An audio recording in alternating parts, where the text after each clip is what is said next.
J'aimerais vous parler de certaines stratégies pour bien faire le travail qu'on vous propose, donc animer un top 10.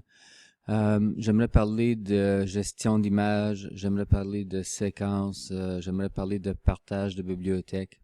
Pour ce qui concerne la gestion des symboles, c'est très important d'identifier les symboles, donc de dire qu'est-ce qui est quoi dans la bibliothèque. Et de même, quand on les amène sur les calques, de toujours identifier ce que la calque supporte. Donc, si vous avez mis une voiture sur la calque, écrivez voiture. Parce qu'après un certain temps, quand on a plusieurs items, ça devient un peu mélangeant. Donc, c'est important de bien identifier. Ça, c'est un bon mode d'identification. J'aimerais qu'on aille avec cette tâche-là à un niveau un petit peu plus élaboré. Dans l'exemple ici, vous pouvez voir que on a les noms des symboles, mais la personne met ses initiales devant le symbole. On aurait pu les mettre après aussi. Donc, ça, c'est pour différencier qui a fait quoi. Et c'est très utile quand on commence à faire un amalgame des symboles entre plusieurs projets. Donc, si par exemple, je prends la voiture qui est ici, puis je veux l'amener dans l'autre projet, puis qu'il y avait déjà le nom de voiture, il y aurait une confusion. Donc, en mettant les initiales, on est à peu près sûr que nos symboles auront jamais le même nom que ceux de notre collègue ou de nos collègues qui travaillent en équipe avec nous. Donc ça, c'est une stratégie. En fait, c'est un besoin pour le genre de travail qu'on veut faire, d'identifier correctement les items avec nos initiales et d'identifier les calques en double-cliquant et puis en indiquant si le calque contient la maison ou la clôture ou le ciel ou un nuage. Donc, il faut savoir qu'est-ce qui est quoi. Euh, une autre chose, si vous voulez modifier un symbole ou si vous voulez avoir plusieurs variantes d'un symbole, une stratégie, c'est de dupliquer euh, les symboles. Donc, en dupliquant, vous avez l'option de faire des modifications à votre nouvelle variante de symbole. Ça peut être intéressant. Si vous voulez bâtir un village avec plusieurs maisons, ben, vous pouvez avoir une maison qui est un point de départ. Vous faites plusieurs copies. Ensuite, vous allez pouvoir modifier chacune certaines caractéristiques comme la couleur de la maison, peut-être changer certains éléments de la maison pour la dissocier des autres. Donc, vous pouvez épargner du temps. Ça peut être intéressant aussi si vous voulez faire une expérience, puis vous avez peur d'endommager le symbole initial. Donc, si je veux travailler avec, disons, un symbole peut-être plus complexe comme un stickman ici, l'homme allumette que tu vois là, puis là, je veux faire quelque chose, mais j'ai peur que ça cause une erreur, que quelque chose arrive. Alors, je pourrais tout simplement euh, dupliquer comme ceci. Puis là, je vais aller travailler sur la copie du symbole pour faire mes expériences, pour faire mes petits tests. Soit dit en passant, ça c'est un mauvais exemple de gestion d'une bibliothèque. Symbole 5, symbole 6, là, ça va quand il y a juste deux symboles dans un projet, mais dans ce qu'on s'apprête à faire, il va y avoir plusieurs symboles. Donc ici, en ne pas identifiant correctement ce qui se trouve dans la bibliothèque, ça devient très pénible à interpréter. Donc, vous pouvez faire des copies de symboles et puis vous pouvez même faire des copies de projets, littéralement, si vous voulez avoir. Je vous encourage en fait de faire au moins deux copies de secours de votre projet pendant la durée de cet exercice-là.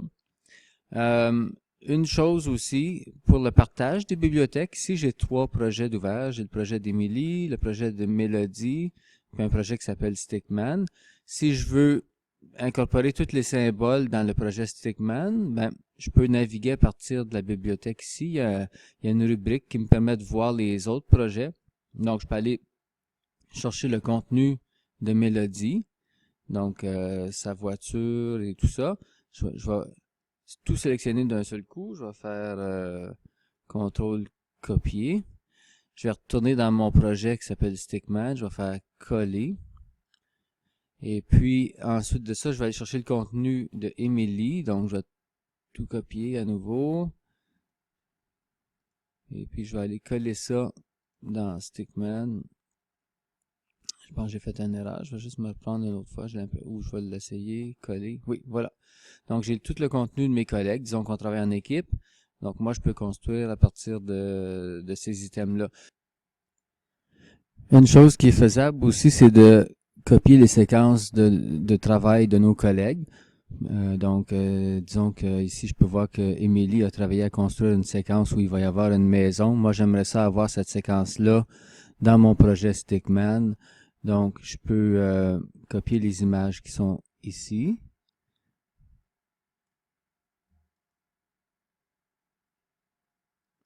Et puis, je peux aller dans mon projet. Je peux faire insertion. Puis je peux dire, OK, je vais avoir une nouvelle séquence ici. Elle va s'appeler séquence 2 parce que j'avais seulement séquence 1 dans ce projet-là. Donc, elle va générer une séquence qui s'appelle séquence 2. Et puis, je fais un clic de droite ici. Je vais aller coller les images de Emily. Donc, on voit la séquence qui était dans le projet à Emily est maintenant rendue dans une séquence que moi j'ai créée ici. Ça l'a ajouté une image de plus à chaque calque. C'est de la façon que j'ai copié les images. J'avais pris une rangée, une colonne de trop. Mais ça, vous pouvez toujours manipuler les images comme supprimer, comme ceci, pour refaire le même modèle que ce qu'il y avait dans le projet de Emily. Comme ceci. Après ça, si je dis, ah là, j'aimerais ça aller chercher ce que Mélodie a fait. Mélodie, ce qu'elle a fait un décor ici. Elle a tout mis sur le même calque, qui peut être correct si on veut juste avoir une image statique, donc il n'y a pas de mouvement. Si elle veut que le soleil se comporte d'une certaine façon, les nuages d'une certaine façon, la voiture d'une certaine façon, à ce moment-là, il faudrait qu'il y ait autant de calques ici qu'il y a de symboles sur la scène pour pouvoir les manipuler. Mais disons qu'elle voulait juste voir une image statique de la voiture, ben voilà. Alors, je copie comme ceci, et puis je retourne dans mon projet, je fais insertion, nouvelle séquence ici, ça va me donner une troisième séquence.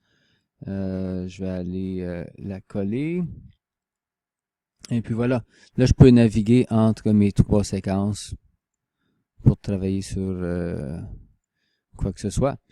On va parler un petit peu des séquences maintenant. Les séquences, c'est une façon intelligente de travailler parce que on peut construire notre animation en petits segments, en petites, des petits chapitres si vous voulez.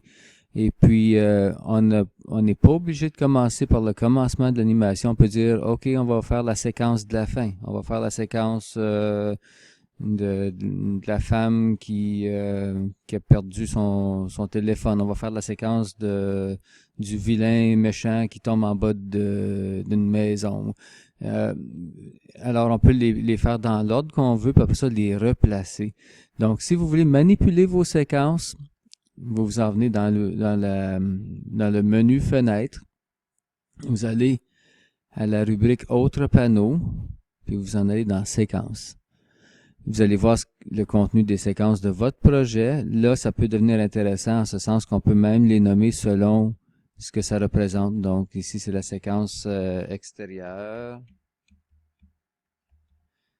Et puis, après ça, la séquence de mélodie, la séquence de la voiture qui roule sur l'autoroute. Et puis là, disons que vous avez fait vos séquences. Là, vous dites, OK, on est prêt pour organiser les chapitres de l'histoire. Donc, en fait, l'histoire commence par la voiture. Fait que là, vous pouvez déplacer la voiture au top ici pour que ce soit elle qui déroule en premier, qui soit visualisée en premier par la personne qui va voir votre animation. Une astuce, la même façon qu'on est capable de dupliquer des symboles, on peut dupliquer des séquences. Donc, si moi je dis, OK, je veux faire un test avec la séquence de la voiture, mais je veux vraiment pas ruiner ce qu'il y a ici, ben, choisissez la séquence, faites sûr qu'elle est surlignée, et puis vous pouvez faire dupliquer la séquence. Donc, vous avez copie de la voiture. Vous allez le voir ici, c'est identifié, copie de la voiture.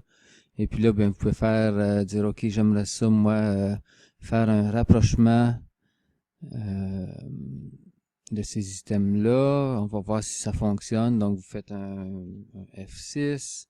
Vous prenez votre outil de transformation libre. Est-ce que c'est possible de rapprocher cette image-là pour qu'on fasse un gros zoom sur la voiture avec une interpolation classique pour amener l'attention sur la voiture? Là, on essaie. OK, ça n'a pas très bien réussi. C'était pas ça que j'avais envisagé. Donc, j'ai rien gaspillé d'énergie. J'ai travaillé sur une copie. Je peux toujours retourner à ma séquence originale. Et puis, il n'y a rien qui a été manipulé. Donc, tout est pareil, tout est beau. Alors, ça, ce sont des conseils pour travailler de façon efficace. Si vous voulez partager des séquences, vous pouvez le faire en prenant les images ici, mais assurez-vous d'avoir les symboles nécessaires. Donc, si j'amène la voiture de la séquence ici, qui appartenait à Mélodie, c'est important que j'aille a priori, donc auparavant, c'est important que j'aille copier l'image de son soleil, de ses nuages, de la rue, de la voiture, parce que si ça n'existe pas dans la bibliothèque, l'image de la séquence que je vais amener ne va pas me permettre de voir ce qu'on voit ici. Alors, ce sont certaines stratégies que je vous conseille pour faire du bon travail d'équipe. J'espère que ces outils-là vont vous être utiles.